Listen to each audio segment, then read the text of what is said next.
Last class में हमने complete किया क्रिप्टोगैम्स का फर्स्ट थैलोफाइटा। आज सेकेंड और थर्ड, मतलब आज कंप्लीट हो जाएगा हमारा फर्स्ट, दैट इज क्रिप्टोगैम्स। तो फर्स्ट इज ब्रायोफाइटा। अब जब रेनी सीजन का मौसम है तो आपने ये तीन सिचुएशन कभी ना कभी नोटिस तो की होगी। ये कोई पुरानी एक वॉल है, इसके ऊपर आपको ये ग्रीन कलर की कारपेट दिख रही है, कारपेट जैसी सिचुएशन। एक्चुअली वो हमारा यही फाइलम है जो आज हम पढ़ेंगे। कुछ ऐसे स्टोन पे आपको ये ग्रीनिश कलर की लेयर दिखी होगी बहुत जगह। कुछ पुरानी दीवारों पे जो ब्रिक्स है उसके ऊपर भी ये ग्रीनिश लेयर दिखी है। In rainy season you must have seen a lush green soft carpet like growth on old walls, bricks और रॉक्स। देखा है या नहीं? पक्का? और यही क्या है हमारा topic, that is the kingdom bryophyta. समझ में आया? अब आते आगे।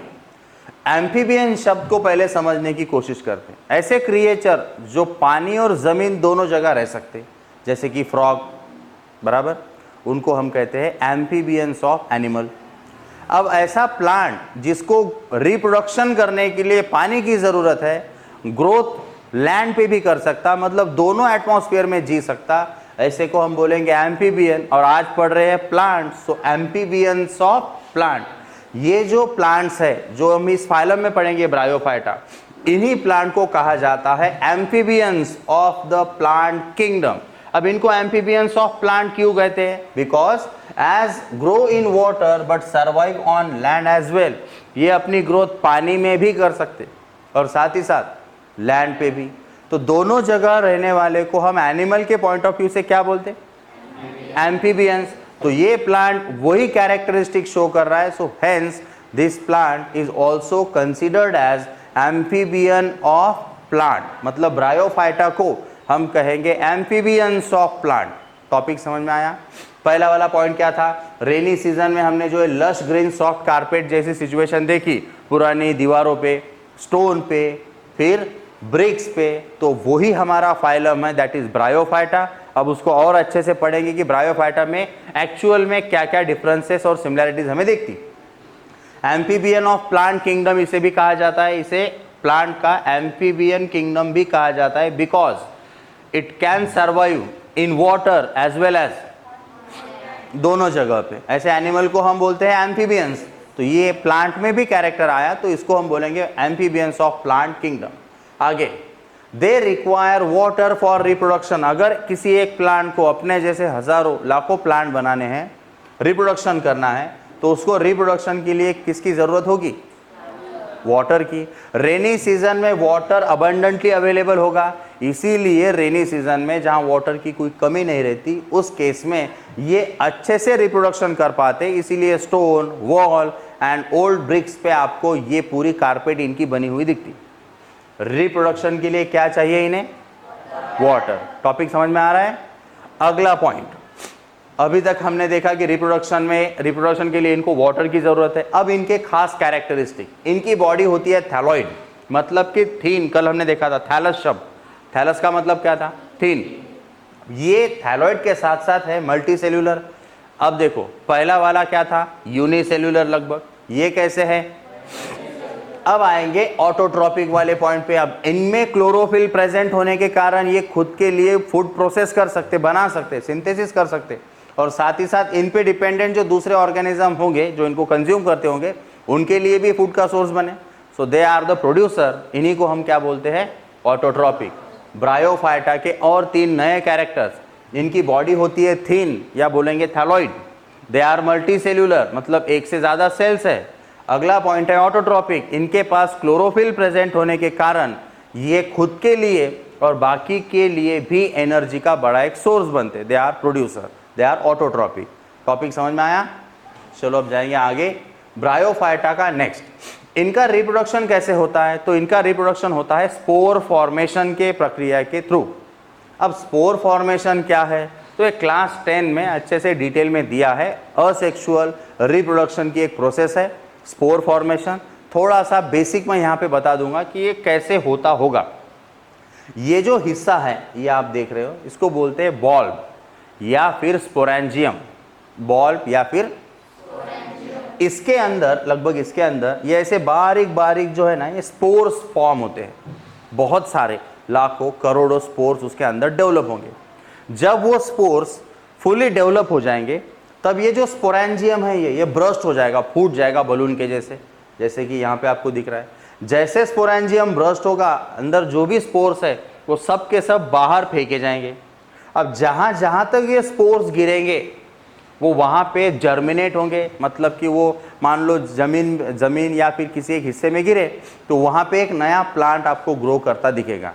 इस तरीके से एक प्लांट से हज़ारों लाखों प्लांट बनते दिखेंगे। And this type of reproduction is called as spore formation.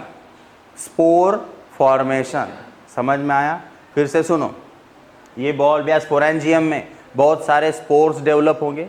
फिर after the particular development of that sporangium, जब वो अच्छे से डेवलप हो जाएगा, इट बर्स्ट, और बर्स्ट होने के कारण बाहर बिखरेंगे क्या? स्पोर्स। जहाँ जहाँ तक जाएंगे वहाँ नया प्लांट आपको ग्रो करता दिखेगा। So this reproduction is called as spore. इसी प्रक्रिया के थ्रू इनका रिप्रोडक्शन होता है ब्रायोफाइटा फाइलम के प्लांट का। समझ में आया क्या? जाओ आगे। नेक्स्ट, इनकी बॉडी होती है फ्लैट। देखो आप इस लीफ को देख के अंदाजा लगा सकते, फ्लैट ऐसी चपटी इनकी बॉडी है, लाइक रिबिन लाइक इनकी बॉडी है, कुछ इस तरीके से। ध्यान से सुनना, इनमें आप अलग अलग पार्ट को डिफरेंशिएट नहीं कर सकते। आप देख कर नहीं बता सकते कि कौन सा लीफ है, कौन सा स्टेम है, कौन सा रूट है। मतलब इनकी बॉडी जो कल पढ़ा था उसी के तरीके की है, नॉन डिफरेंशिएबल। आप नहीं जज कर सकते कि root, stem, leaf.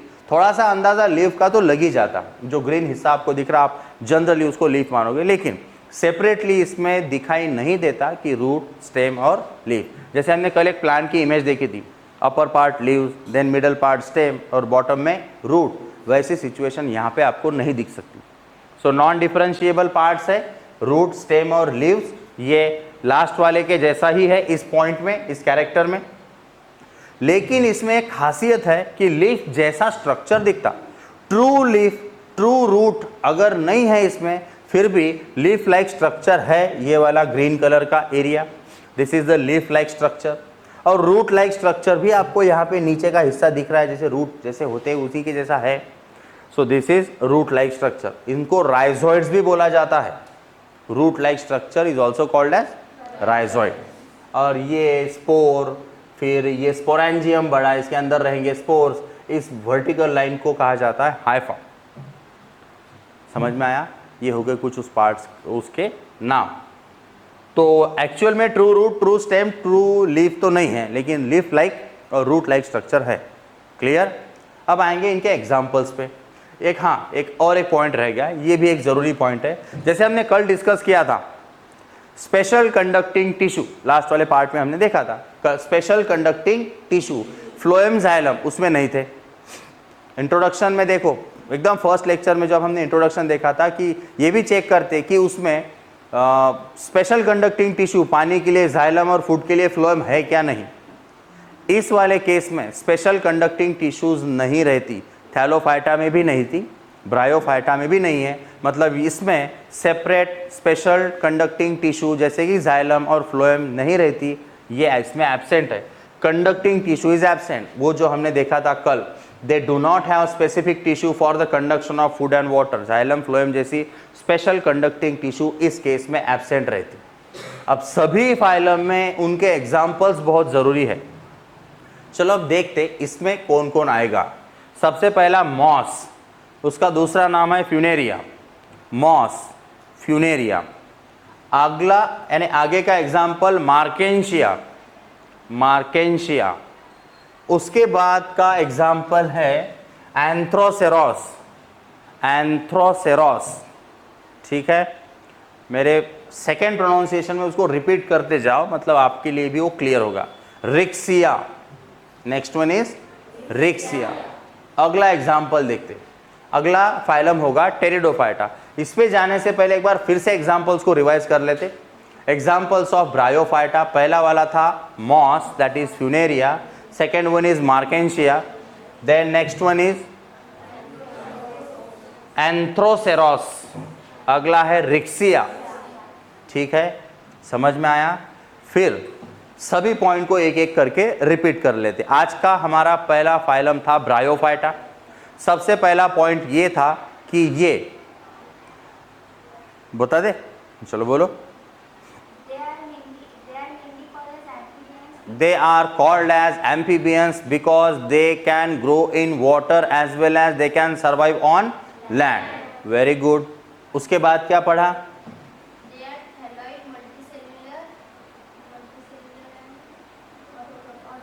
Very good. They are thalloid, multicellular as well as autotrophic. और क्या पढ़े हमने?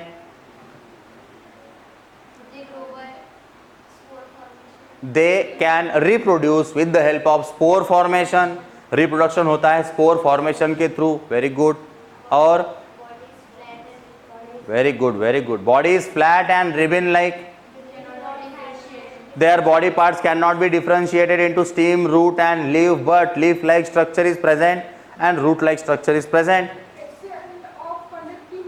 Very good. Absence of special conducting tissue. Special conducting tissue for water and food is not present in this type of group. अगला वाला topic इसके examples के बारे में है, बता सकते? मॉस दैट इज फ्यूनेरिया, चलो अच्छा है। अगला मार्केंशिया, उसके बाद एंथ्रोसेरोस, उसके बाद रिक्सिया, लास्ट हो गए, चार ही थे। ठीक है, उसके बाद अब हम स्टार्ट करेंगे नया फाइलम एंड फाइलम का नाम है टेरिडोफाइटा। करो स्टार्ट। पहले दो में कुछ कंफ्यूजन नहीं? पक्का?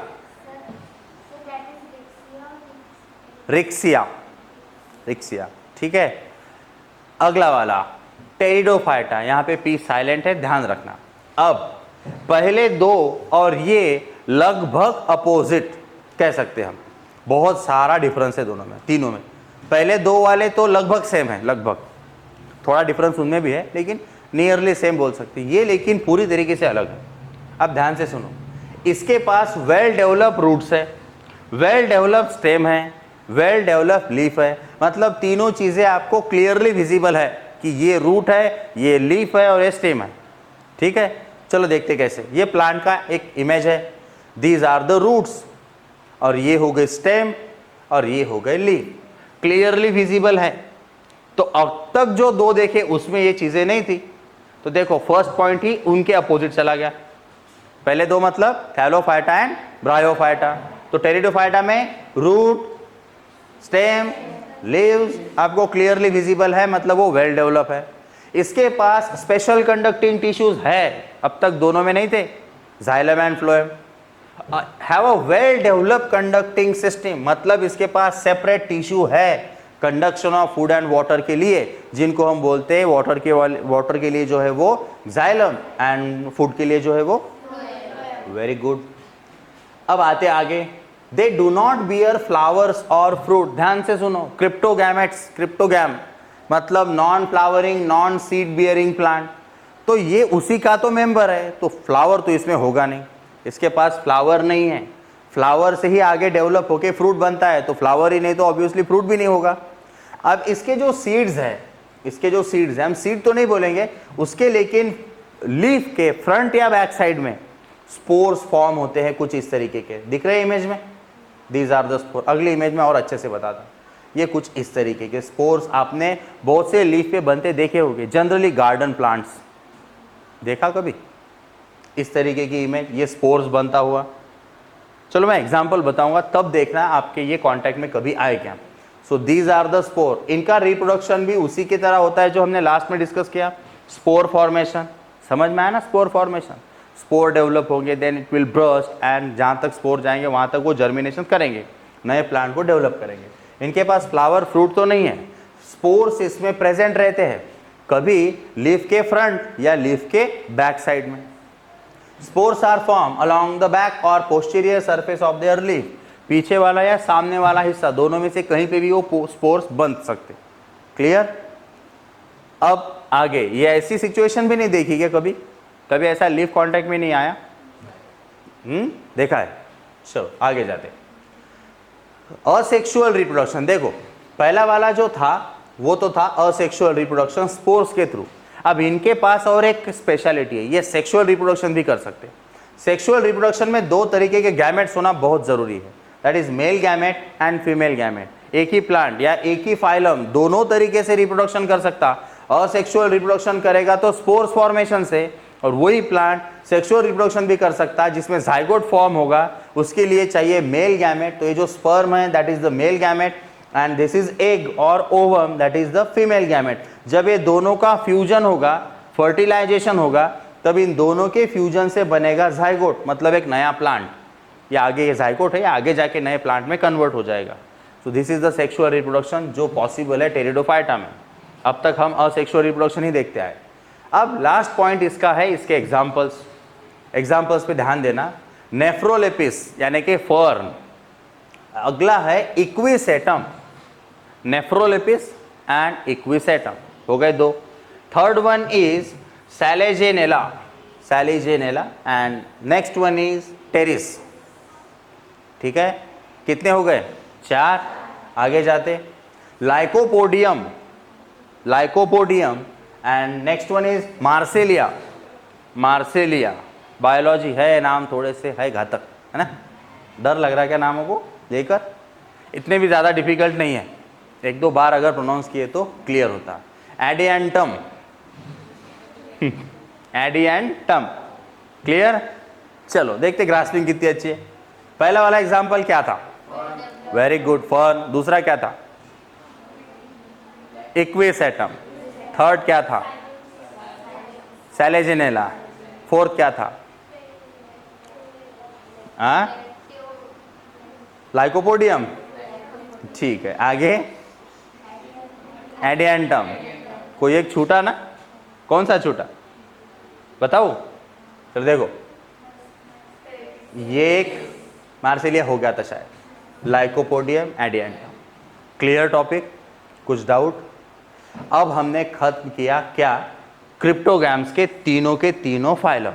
अब एक क्विक रिवीजन, ये तीनों में क्या सिमिलैरिटी है और आगे जाके ये भी पढ़ लेंगे कि क्या डिफरेंसेस है। What is common between Thallophyta, bryophyta and pteridophyta? बताओ, लेक्चर इंट्रोडक्शन मैंने स्टार्ट किया था तभी बताया था, बोलो।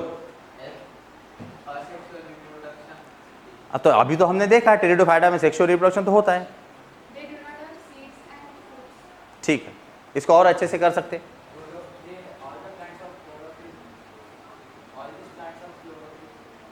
ठीक है, सभी में क्लोरोफिल है। ठीक है, they do not bear flowers, they do not bear seed, यह है ना उनमें सब में कॉमन। चलो देखते इनमें कॉमन क्या है। इनके रिप्रोडक्टिव ऑर्गन हिडन है, इसीलिए तो नाम गिरा क्रिप्टोगैम्स।